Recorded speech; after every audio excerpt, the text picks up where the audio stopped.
Bismillah, alhamdulillah. Kita lanjutkan kitab Ihya Ulumuddin ini. Kemarin sudah selesai tentang makna dua kalimat syahadat.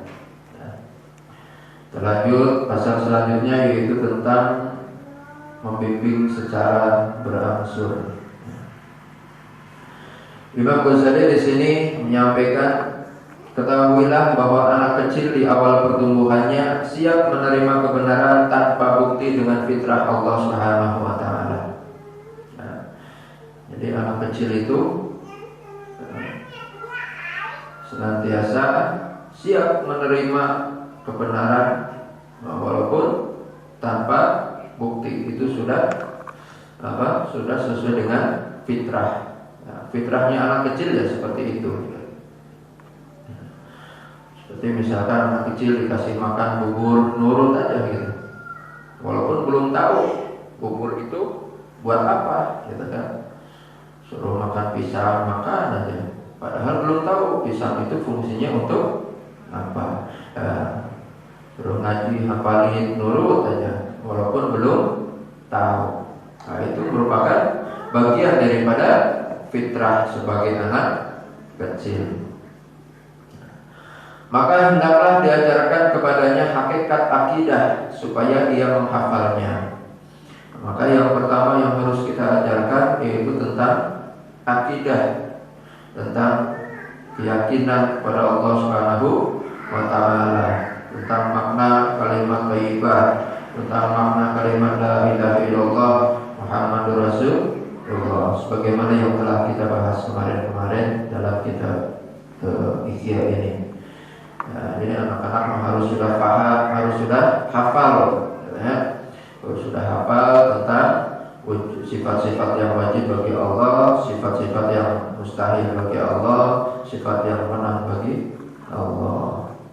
Nah, juga sifat yang wajib bagi Rasul, sifat yang menang bagi Rasul, sifat yang mustahil bagi Rasul.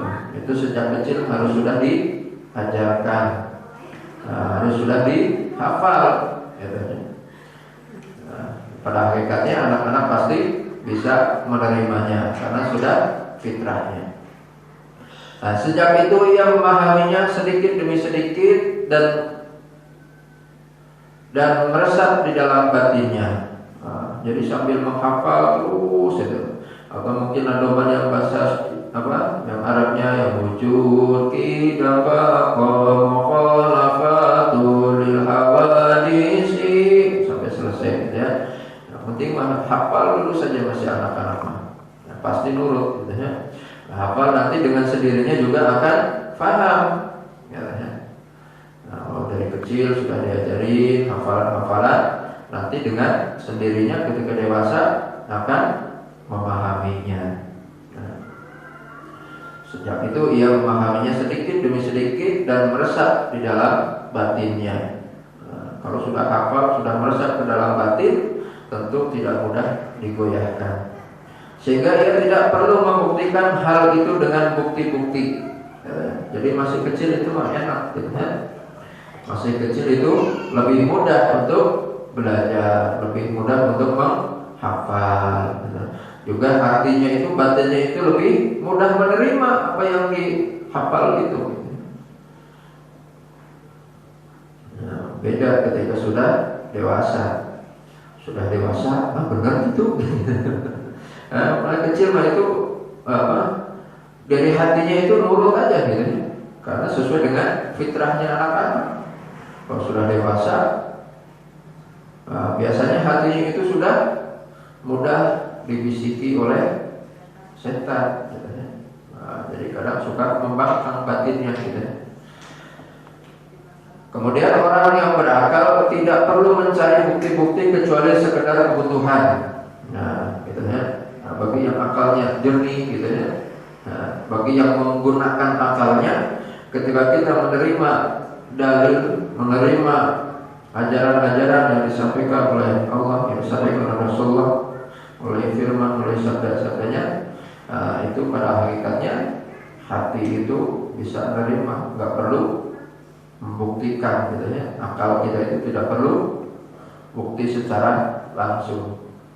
Nah, kebutuhannya di situ hanyalah bila ia mengalami problema, lalu ia berupaya menghilangkannya. Nah, kecuali kalau ada masalah, gitu ya, ada masalah, ada permasalahan, itu biasanya suka hati itu ingin bertanya, akal itu ingin membuktikan, ingin bukti, gitu ya. Nah, ini kalau ada permasalahan. Kalau tidak ada permasalahan, biasanya sami'na wa ata'na. Nah, kita taat. Apa yang kita dengar dari Rasulullah SAW, kita berusaha sekuat mungkin untuk taat. Kalau belum mampu, ya namanya juga belum mampu, sambil latihan.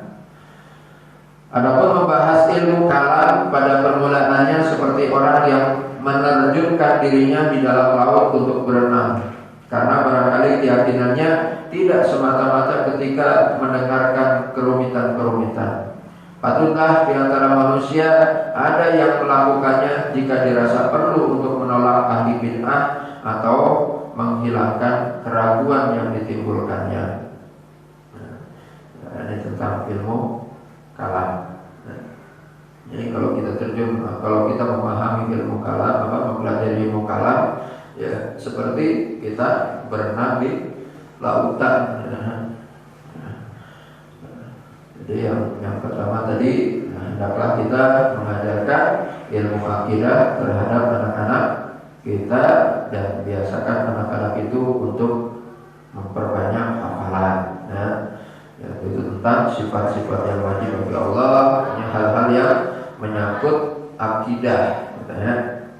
Karena akidah itu sangat menentukan kualitas iman kita.